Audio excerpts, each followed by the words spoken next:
बिस्मिल्लाहिर्रहमानिर्रहीम। अस्सलाम वालेकुम नाज़रीन, मैं हूं साकिब राठौर और आप देख रहे हैं मेरा फेसबुक और यूट्यूब चैनल। नाज़रीन काम आज इस वक्त मैं मौजूद हूं अडियाला जेल के बाहर और अडियाला जेल में आज 9 मई के मुकदमात की समाअत होनी थी और हम अदालत के अंदर गए और वहां से वापस आए। हमने अंदर क्या देखा, हमारे साथ मौजूद है इमरान खान के वकील हैं, कानूनी टीम के एक अहम रुकन हैं सरदार कदीर एडवोकेट। सरदार साहब, सबसे पहले तो आपका बहुत शुक्रिया, आपने वक्त दिया। ये बताइएगा कि आज खान बहुत गुस्से में थे, क्यों? खान गुस्से में था और उनका गुस्सा जायज़ था। उसकी वजह यह है कि जब वो कोर्ट में इंटर हुए थे, आप भी मौजूद थे। सबसे पहले उन्होंने जज साहब को सलाम करने के फ़ौरन बाद उन्होंने एक कंप्लेन की है कि 9 मई को अगवा भी मुझे किया गया था और उन्होंने दहशतगर्दी के मुकदमात भी मुझ पे बना दिए हैं। उसकी रीज़न ये है कि जब 9 मई को इमरान खान साहब को अबडक्ट किया गया था, अगवा किया गया था, इलीगल अरेस्ट थी। वो कैसे? जब सुप्रीम कोर्ट ने उनको 2 दिन बाद रिलीज किया था, सुप्रीम कोर्ट में उस दिन भी मैं सुप्रीम कोर्ट में मौजूद था, तो सुप्रीम कोर्ट के फैसले में लिखा हुआ है कि ये अरेस्ट इलीगल अरेस्ट थी, जो हाई कोर्ट से जो अरेस्ट किया गया था। तो उसकी बेस पे इमरान खान साहब को तो कस्टडी में थे, डिटेन थे, तो उन्होंने कैसे किसी को डायरेक्शन दे दी या हुक्म दे दिया कि आप ऐसा कर दे या वैसा कर दे। उसकी एक और मिसाल खान साहब ने दी थी जैसे सबको, कि जब मुझ पे गोलियां चली हैं, जब मुझे उन्होंने तकरीबन मेरी जिंदगी ले ली थी, उस वक्त को लोगों ने आके तशद्दुद नहीं किया या उस वक्त लोगों ने आके किसी पे अटैक नहीं किया, किसी अदारे पे अटैक नहीं किया, तो 9 मई को लोग कैसे करते? उस वक्त मैं बाहर था, ठीक है, तो ये तो मैं अंदर था, तो लोग कैसे करते? तो उन्होंने ये कहा कि अगर ये अकरेंस हुए तो इसकी सीसीटीवी वीडियोस कहाँ पे है? वैलिड क्वेश्चन है ये। सबसे बेहतरीन जो एविडेंस है उसमें पहचान हो जाती है कि कौन कौन बंदा है। आज तक उन्होंने ये कहा कि जब मुझे अरेस्ट किया गया था या अबडक्ट किया था, जिसमें illegal arrest Islamabad high court के अंदर से, तो उसकी सीसीटीवी कहाँ पे है? और इसके अलावा जीएचक्यू पे जो अटैक हुआ उसकी सीसीटीवी कहाँ पे है? जो लाहौर में कोर कमांडर हाउस पे जो अटैक है उसकी सीसीटीवी वीडियोस कहाँ पे है? और दूसरी बात एक और थी कि जो उसके अंदर कुछ मशकूक लोग थे जो लीड कर ले रहे थे, वो जो लोग थे मासूम लोग थे, जरा अपने लीडर के जो निकलते हैं उनको जो लीड करके उधर लेके जा रहे थे, वो लोग कौन थे? उनकी पहचान आज तक नहीं हो सकी। ये काम तो अदारों का था डेफिनेटली कि उनकी पहचान करता और जो कल्प्रिट्स हैं उनको कानून के कटहरे में ला के खड़ा करता और उनको सजाएं भी होती। लेकिन आज जो इमरान खान का गुस्सा था वो डेफिनेटली एक तरफ तो ये वाली बात पे इस पे गुस्सा थे। हम अपने नाज़रीन को साथ साथ ये भी बताते चलेंगे, जो इमरान खान जैसे ही एंटर हुए और उसके बाद उन्होंने खड़े होकर देखा कि मीडिया के लिए जो जगह बनाई गई थी वहां पे आम पब्लिक को बिठाया गया था और जो लोग आम पब्लिक वाली जगह पे मीडिया को बिठाया गया और जिसकी वजह से इमरान खान ने की बात और मीडिया के जो हम लोग बैठे हुए थे हमारे तक उनकी बात आवाज नहीं पहुंच पा रही थी। उन्होंने कुछ बातें की थी, वो क्या थी वो हमें सुनाई नहीं थी। खान साहब को मैंने कहा कि हमने बड़ी मुश्किल से कुछ जो मीडिया पर्सन्स हैं, जो आप थे, 4 बंदे थे, तो हमने कोर्ट से पिटिशन लगा के हमने परमिशन लिया और उनको अंदर लाने दिया। तो आपको पता ही, आपको पहले रोक दिया था उन्होंने यहाँ पे, तो फिर मैंने कोर्ट का सबमिशन की, खान साहब को बताया, खान साहब ने कहा, जज साहब को कहा, तो फिर उन्होंने जेल सुप्रिटेंडेंट को कहा, तो उसने बाहर कॉल किया, तो फिर आपको आने दिया।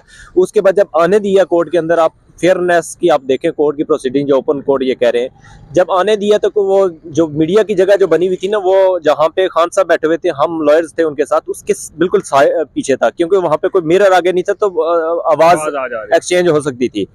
लेकिन उन्होंने ये किया कि जहाँ पे मीडिया की जगह थी या पब्लिक बैठने की जगह थी, जहाँ पे बात की जा सकती, या खान साहब अपना कोई पॉइंट ऑफ व्यू देना चाहते तो दे सकते, वहां पे उन्होंने कुछ बंदों को बैठा दिया जिनको पब्लिक जाहिर किया गया था। और जहाँ पे क्या नाम है, जो शीशों के पीछे जहाँ पे आवाज नहीं जा सकती थी, जहाँ पे बिल्कुल आपको भी आवाज नहीं थी, खान साहब ने आपका 2-3 बार आवाज लगा के पूछा था कि मेरी आवाज आ रही है आपको, तो बड़ी मुश्किल से आपकी आवाज है, तो वहां पे बैठी। तो ये अनफेयर था कि आप एक तरफ कह रहे हैं कि यहाँ ये 9 मई के मुकदमा में तो कोई सीक्रेट ट्रायल नहीं हो रहा, ठीक है ना, कोई ऐसा कोई नोटिफिकेशन है, ये तो ओपन ट्रायल आप कर रहे हैं, आप तो सिर्फ यही कह रहे हैं कि जी सिक्योरिटी रीजन की वजह से जेल में ट्रायल कर रहे हैं।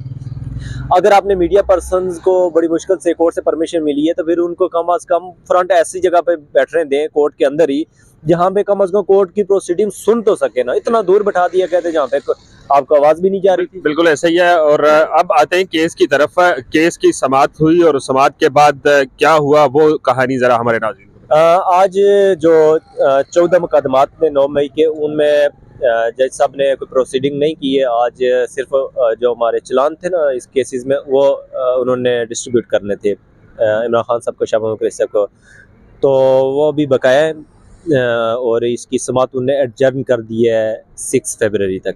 नाज़रीन, आज जेल के अंदर जब समाअत हो रही थी कोर्ट में, और कोर्ट समाअत के बाद इमरान खान ने कौम के नाम एक अहम पैगाम भी भेजा है, वो हम सरदार कदीर साहब से पूछते हैं। सरदार साहब, ये बताइएगा कि खान साहब ने बड़ी ऊंची आवाज़ में कहा कि मेरा ये कौम को पैगाम है, लेकिन उसके बाद आवाज़ दब गई, हम तक नहीं पहुँच पाई। वो आप करीब थे, क्या था वो? खान साहब ने सबसे पहले ये कहा था कि जब इंसान कलमा पढ़ लेता है, ला इलाहा इल्लल्लाह पढ़ लेता है ना, तो उसके तमाम जितने खौफ हैं, डर हैं, वो ख़त्म हो जाते हैं। और उसके बाद भी अगर इंसान अल्लाह के अलावा किसी का डर रखता है तो इसका मतलब है वो शिर्क कर रहा है।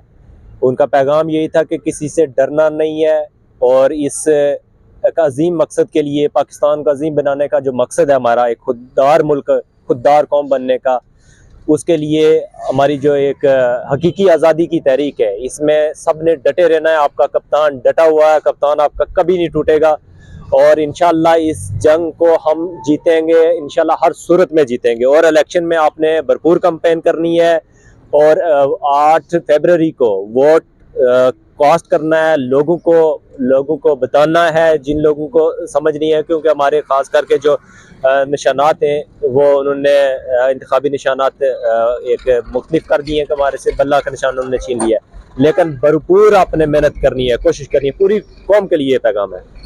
कदीर साहब, यहाँ पे सवाल ये पैदा होता है कि इमरान खान ने जब कहा कि पूरी कौम निकले, अपनी कैंपेन करे इंतखाबात की, लेकिन कौम की तरफ से अक्सर औकात हमने ये भी देखा कि 9 मई के वाकयात में जो लोग गिरफ्तार हुए थे वो अभी तक रिलीज नहीं हुए। ये बाहर लोग निकलेंगे, फिर से गिरफ्तारियां होंगी, क्या देखते हैं, कैसे देखते हैं? खान साहब को हमने ये बताया है, लेकिन खान साहब खुद भी जेल में डटे हुए हैं, और वो आपको पता है 9 मई के मुकदमात में हमारी बहुत सारी क़यादत जो है ना अभी तक जेलों के अंदर है। ठीक है, हमारे बड़े बड़े जो नाम थे वो आज भी उनकी ज़मानतें नहीं हुई, और वो बहुत बड़ी कुर्बानी है जिसको खान साहब ने भी एडमिट किया है और हम भी एडमिट करते हैं। वो सारी आपको पता है इलेक्शन से दूर रखने के लिए क़यादत को अंदर किया गया। जिस तरह खान साहब के कोई रीज़न ही नहीं है, सारे केसेस जो बड़े बड़े केसेस थे जिसमें सजा भी हुई है, सारों में ज़मानतें हुई हुई है, तो माइनर केसेस चल रहे हैं जो जिनका कोई रीज़न नहीं बनते।